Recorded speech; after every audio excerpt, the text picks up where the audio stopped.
Well,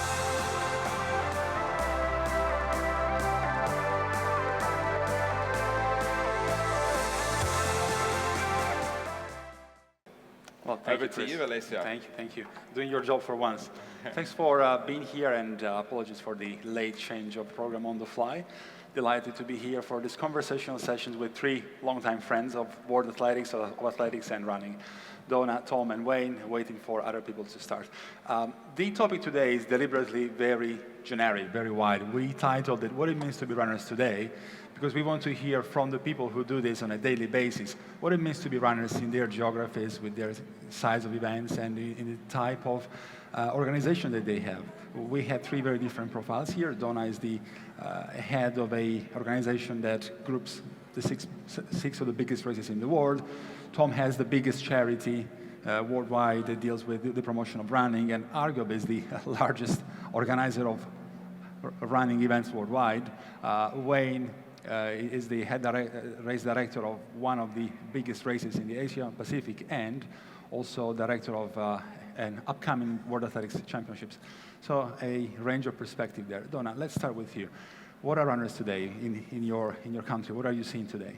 Yeah, I think we've seen a little bit of a shift after the pandemic, and although it's typically been about the experience, I think it's more so that than it's ever been before. So it's not just about selecting a race, but it's about actually having the full-blown experience, from starting the decision-making of what event you're going to do, the training for that event, and then participating in the event. And so I loved yesterday, the content was so amazing, but to hear over and over about just, how do we connect with the runner? And I think that's what we're seeing more than ever is events out there saying, okay, how do I build this engagement with that runner, not only on the starting line when they start, but all the way through the process of them thinking about doing the event, registering for the event, getting to the event, and then even after the event.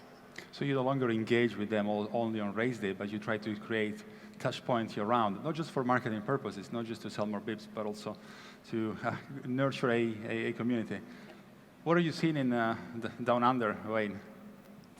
Oh, is this working? Hi guys, how are you? Thanks for having me.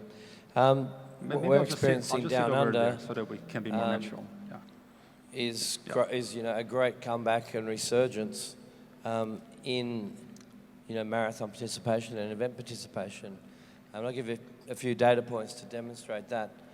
The event took place just 7 weeks ago, first time in 3 years, of course, like many of us here. Long-awaited return. Our results were surprisingly outstanding. We had 36,000 participants over 4 events, marathon, half, 10K and 4K. So it was only 10% below our record numbers from 2019. So great outcome from that perspective. The shortfall predominantly was made up of Asian, and in particular Japanese and Chinese runners with their ongoing COVID or lingering COVID issues preventing travel. So that all went really well. The event went perfectly on the ground. We delivered a great event. You might know that 6 weeks before this year's Sydney Marathon, we were admitted to the Abbott World Marathon Majors candidacy program. Thank you, Dawna. Didn't give us much time to leverage the value of that partnership or brand, but it did enable us to enhance quite a number of things on the course. Enhance the experience, build more entertainment zones, build a better look and feel program, hospitality program. So some amazing things. We achieved record numbers in the marathon, and our marathon numbers in the past have been relatively small. So 5,300 in the marathon was a record, which is great. We had record numbers from interstate. A lot easier to travel within states in Australia as opposed to overseas. We achieved the fastest marathon ever held in Australia, 2:07:03, which sort of led on that and the additional platinum level athletes has led to the event ranking moving from 45th all the way down to 8th. So top 10 is a big shift. So that was quite an achievement for us. And that in fact is the first ever platinum label in the Oceania and the Asia Pacific. We delivered a 3-hour live broadcast around the world, and I'm going to come back to the point in a minute, so bear with me. A blatant plug for how well we did, but it is relevant in the end. Just hold with me. So, you know, whilst it was our first event in 3 years, while we were very nervous leading up to the event as to what the outcomes would be, how many people would come out of their houses and mingle with 30,000 people on a start line, having not done it for years, and still probably a little bit of community fear about doing just that. Luckily, we didn't have that issue on the day. So that for us was a good sign that people are over COVID. People are sick of it in our region anyway. And people want to come back and take part, stand side by side with their colleagues and their tribe and experience marathon again. So that was outstanding. What we're experiencing now, and this is just make a couple of final points to demonstrate why I think we are well and truly out of the COVID bubble and impact. At this time, in 2018, leading into 2019, we had 500 registrations in the marathon. At this time now, 7 weeks after the event, we're at 5,900 registrations in the marathon. So a huge pent-up demand there. Yeah. A huge pent-up demand there. Yeah, huge pent-up demand and incredible increase in the marathon. Important for us because one of our key criteria is a very large number of finishers, so very helpful. But again, just reiterated to us that, you know, what runners want is they want to get back on the start line and run with their friends, experience the amazing, the amazing experiences that we deliver to them on the course, collect their medal and look forward to the next one. So my outtake based on that is that, you know, we all should be positive. It is changing quickly in our market, and I'm sure other markets will follow quickly. We are going to see that growth come back even more and even better than before. So from your observation points, runners are still being event participants. They aren't just running, but also actually taking part in events, definitely. I think so, yeah. I mean, like I have a sort of, and I won't go into this in full, an underlying sort of theory in my mind about the psychology of why people run. How do they get to us, like, and for what reasons, you know? There's fitness, right? There's weight loss. There's grief, raising money for a family member who's passed away, or, mental health to control, chemistry in their brain. Whatever it is, they've embarked on a journey. They've found their tribe. They've started entering events, and they love it. And instinctually, they want to do that again. That's what they're missing, and I think that's what we offer. Yep. Tom, your observation point is quite different from the others. Earlier today, you gave us a beautiful picture of what Parkrun is, what the values are. Now, let's zoom in to the individual runners. You have data which is particularly granular. It goes really back. It goes back many years. So probably you are able to identify and explain to us some trends. Can you tell us something about it? For example, how are they faster or slower now compared with 10 years ago? Which kind of events do they favor? Whether or not there is churn? Give us some numbers. You know me, Alessio, I like some numbers. Some really interesting points, and I think we've heard a lot over the last day or so about some races struggling maybe for numbers and some not so. And London Marathon earlier this year, I think they had record finishers, 50,000, I think it was. But then they're massively oversubscribed, of course, every year, so it doesn't always show up. We have probably one of the lowest barriers to entry because we're free and only 5K. And so it kind of takes away, I think, probably a lot of the impact of things like cost of living crisis and so on. We're currently about 45% down probably on registrations comparing 2019 to 2022. So In 2019, we had 1.25 million new people register across the world.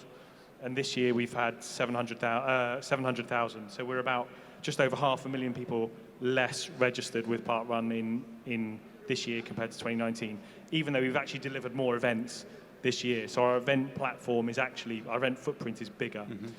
When we've looked at that, and this is similar almost in all the 22 countries we operate, women have come back less than men. So the percentage of finishers that are male has gone up by a few percentage points at our events, and the share of finishers who are older has also gone up. So we've seen women and young people come back less than men and older people. When we've done quite a lot of insight work around why that might be. So we've written to people and said, you know, you used to come, why don't you come anymore, or why do you come less? And the biggest thing we found by far has been habit. So now, us being a habitual type thing, a weekly thing, that might be more impacting. You might not be in the habit of doing the London Marathon every year. I don't know if some people are. They have a presence. But habit seems to have been one of the big changes. So actually, over that closure over COVID, the 18-month closure, or different in different parts of the world, but it seems that people's habits have changed. So they were saying, I don't come to Parkrun anymore because my kids play football, or because I go for a walk in the park, or I have a lie-in, or I work on a Saturday morning. I think really interestingly and hopefully positively, we see, particularly with women actually, Q1 is incredibly important for us in terms of registration. Resolutions. And we saw that post-COVID really interestingly, where in 2018, we had some horrendous weather in the UK, we call it the Beast from the East, and we saw a remarkable drop in female registration, and then that carried through the rest of the year. Yeah. And when we look, Sorry, I have to interrupt you for a second, because we have to welcome on stage another very welcome guest. She's the founder of the amazing Thailand Marathon Bangkok and former Minister of Sports and Tourism, Kobkarn, Wattanavrangkul. Welcome. Put your hands together for... Thank you. Thank you, welcome. Yeah. We just finished this line of thought with Tom, and then I have a couple of questions for you. So please. Thank you, Alessio. So just really quickly, Q1 is really, really important for us. I think it's probably important for most people in the running sector, even if your events aren't in Q1. I think people make a commitment to do them often in Q1. We've not had a proper Q1 since 2020, and we had an incredible Q1 or 3 quarters of it in 2020, and then obviously 2021 there was no real Q1 many places in the world. 2022, actually this year, it was impacted a lot by Omicron, even though events were open. And we really saw that in our data, where we didn't get our January and February spike that we normally do, despite events being open. And we think that's probably played through the whole year. So at Parkrun, we're really optimistic that this, like you were saying a moment ago, I think people are ready to come back and keen. I think probably Q1's the time they're going to do it. So we'll see what happens in January and February next year. But that's it's a matter of recreating a habit. As operators active in this space, that is probably our number one duty. Dawna, before I ask you how you think we should be creating a habit, a running habit in people's for life, I would like to ask you to Kobkarn. You're the founder of the Bangkok Marathon, amazing Thailand Marathon Bangkok. Can you tell us how the initial idea was born, and how is the marathon playing a role in introducing more and more people from Bangkokians to a healthier lifestyle? First of all, I have to apologize for coming late, but nevertheless, I have to say that sports always been the best medicine for everyone, and definitely for Thailand. And secondly, we believe that sport can bring in economy. And in Thailand, it happens to be Ministry of Tourism and Sport. So we should combine the good things of both worlds together, how we can use sport to encourage more Thai people to have better health, better life, but then at the same time, invite our friends from around the world to attend and be a part of tourism. And so therefore, that was the beginning of sport dream destination target of Thailand. And we believe that we are one of the dream place, because we have everything, not only a good organizer who is organizing this event, Tri-League, but also we have beautiful everything that you need for tourism. But most of all, we have the Thai people. That's our spirit, that we love to welcome all friends of Thailand, not tourists, not customers. People coming to Thailand, you are friends. And so therefore we believe that we combine this together, we can be another beautiful sport hub for the world. I mean, definitely for Thailand and for the region, for the world. And then at the same time, to help the Thai economy. Frankly speaking, the task of us, probably not only in Thailand, to bring the gap between the super rich and the very poor. We need to narrow down. And so therefore we believe that sport tourism can really help that. Because once we have the sport tourism booming in Thailand, it will not only happen in Bangkok. And Bangkok is not Thailand. It will happen around the other secondary towns and whatnot. And so now we have many mini marathon and whatnot, but on the 4th, I will join ATM also. Oh, amazing. Yeah. So I always join, but Which distance will you be running? And people will come from all parts of Thailand and from many other countries. But as you said that how to restart after COVID, I think people willing to, actually people exercise more. But the problem might be logistic cost. That is one thing, especially if you have to fly. And so it costs more, I mean, at the moment. But the demand is there. I think after time, things will get resolved. But don't lose hope and don't lose heart. We really need good sports in order to have a better health for everyone. Thank you for that. It's interesting how in this country sport goes with tourism. It's not the same in other places worldwide. In some places sports is coupled with health. In other cases even with defense, which explains you what the policy view of the sport is. Dawna, thank you. Getting back to you, to the question that I briefly mentioned earlier. And while I do that, may I welcome on stage Vivek Singh, Managing Director from the, we are full house now. Vivek Singh, Managing Director of Parkrun, leading organizers of 4 World Athletics labor races in India. Welcome, Vivek, and thank you for joining us today. I do have lots of questions about India, so it's good that you came. But before we get to you, yeah, no, please, we'll finish off with, no, please take the seat. Okay, I'll be here. Okay, very nice. So Dawna, we were talking about habits. How do you think race organizers in your geography, with the kind of races that you operate with, can create a running habit for life? What is it they do besides what you already described earlier?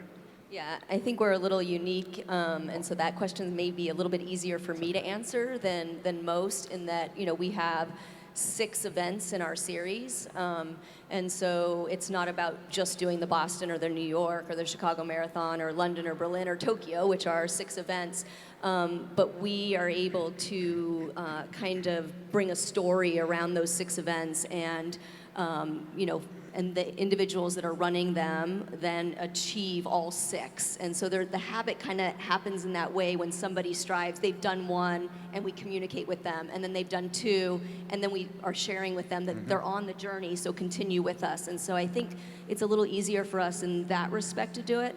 But I think that what's happened that we're seeing is, you know, post-pandemic, it is about health, right? It's about people wanting to get out there, and they're realizing how important it is.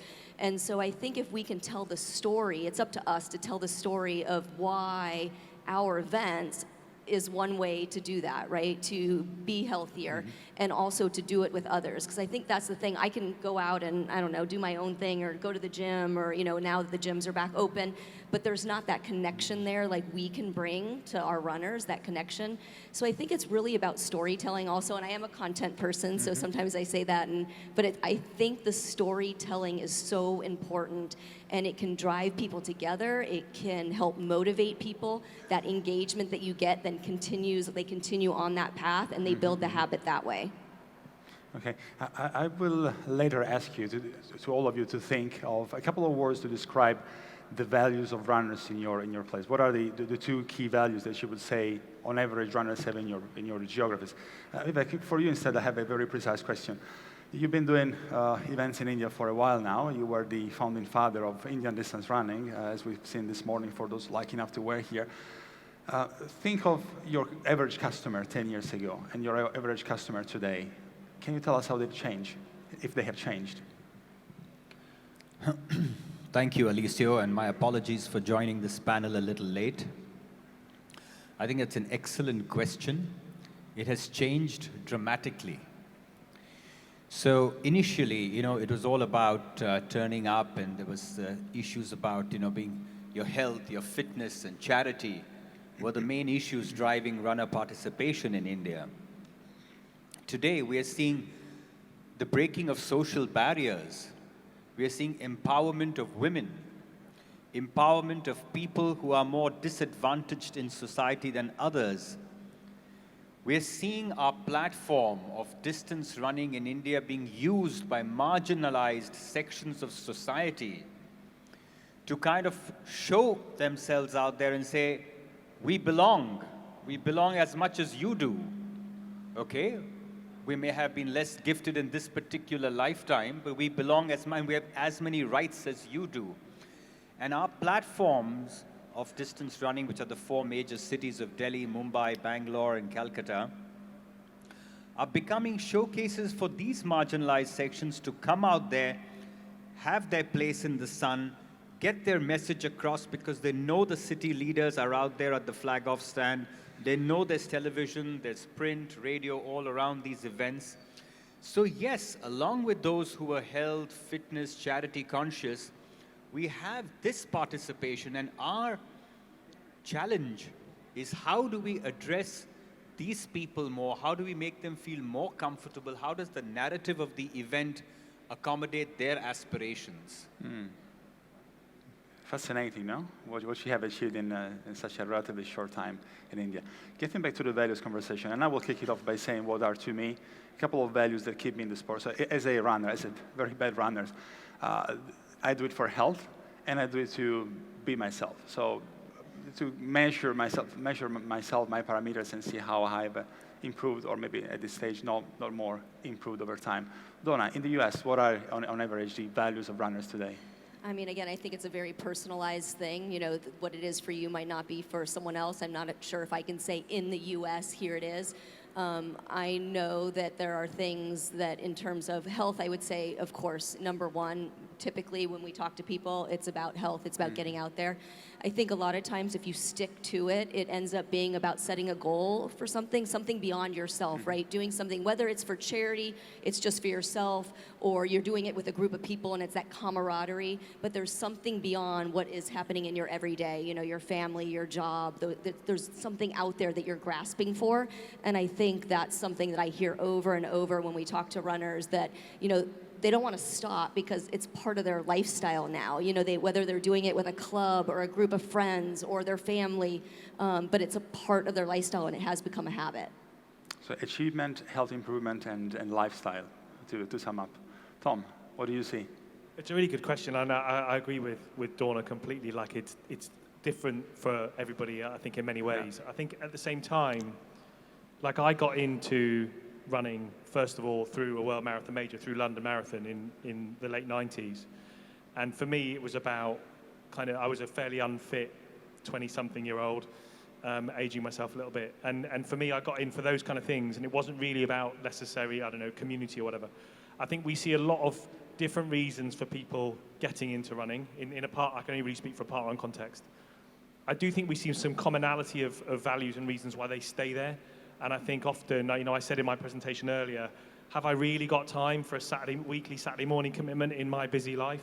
And of course I did. I had a massive, great social community hole in my life that I didn't know I had. I'd done 30 marathons and 7 Ironmans and all that kind of stuff, and I thought I had it all cracked, but I didn't have community, and I didn't have friendship of people that were different to me. You talk there about, diversity and different people, and actually often I think in athletic competition you tend to mix with people that are quite similar to you. You work that way, and actually what we see in a lot of the races and events now and at Parkrun, you meet people that are completely different to you based on ability, based on age, based on background or whatever. So I think a lot of people stay involved for community, and I'm going to give you three: community, friendship, and support, I think. but they aren't necessarily the reasons why they get in there. But I think if you've got those things, then you're likely to keep them there, and that's probably why they stay. Community, friendship, and support. And I have a follow-up question directly for you already before I move into the others. This morning you mentioned the importance of volunteers for parkrun events. You barely make a distinction between runners and volunteers. Yes. And yesterday we were having coffee, and I told you that one of the big elephants in the room is how do we make sure that we have maybe not 5, but 15 years down the line, the same amount, the same quantity, the same energy of volunteers that we see now. What do you think, where do you think this will go? Do you see people being keen on becoming sports volunteers in the future?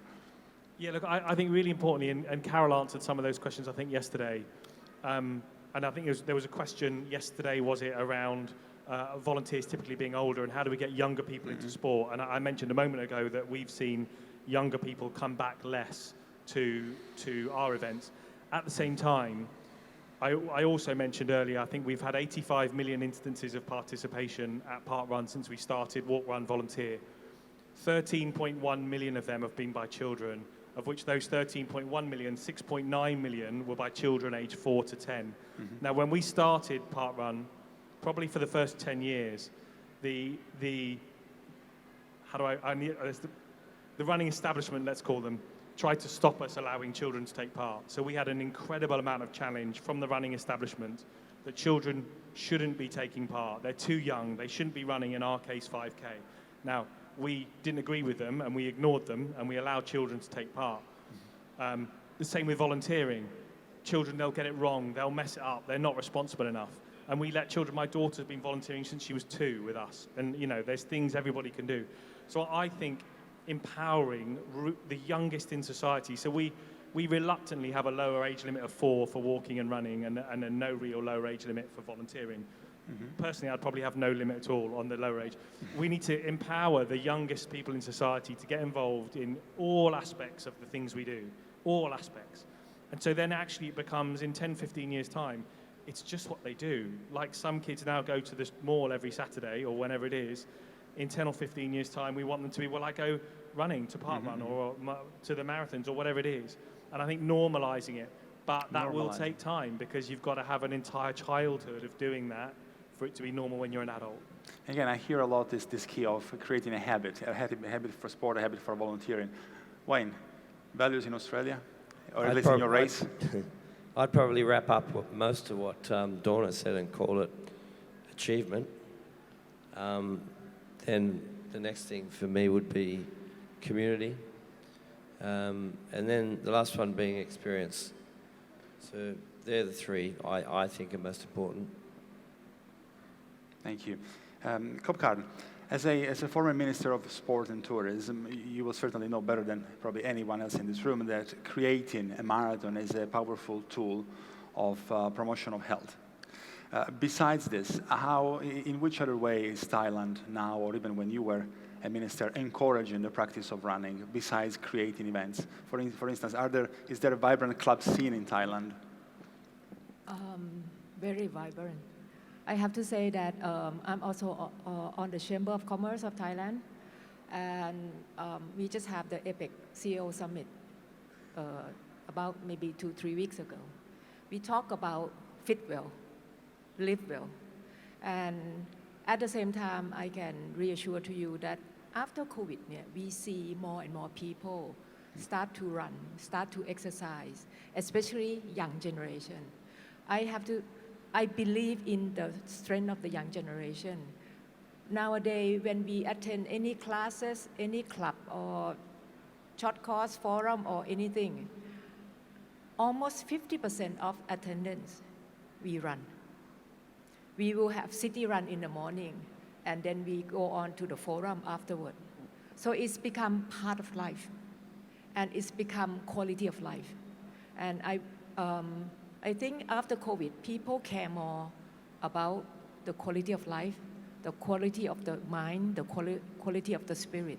That can derive by being exposed to nature, being exposed to discover yourself, and being exposed to discover new friends and whatnot. And sport can bring that. And that is why the trend is coming more and more. We just have to make sure that we support that. For Chamber of Commerce, now we have what we call YEC, or Young Entrepreneur Chamber, of every provinces.